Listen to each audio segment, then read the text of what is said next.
Did you know that one night in jail changed the world forever? Henry David Thoreau was living his dream life in a simple cabin by Walden Pond. For 2 years, he proved that happiness doesn't come from having more stuff.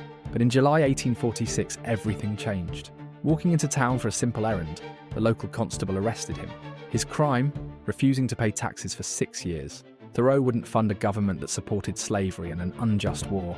They offered him multiple chances to pay and walk free. He chose jail instead. One night behind bars inspired his essay, Civil Disobedience. This single piece of writing would later guide Gandhi's independence movement and Martin Luther King's civil rights strategy. Thoreau discovered something powerful. Sometimes your conscience must override the law. His experiment at Walden Pond taught him that most of what we think we need is just cultural conditioning. Real freedom comes from knowing the difference between what you actually need and what society tells you to want. Your principles are worth more than your comfort.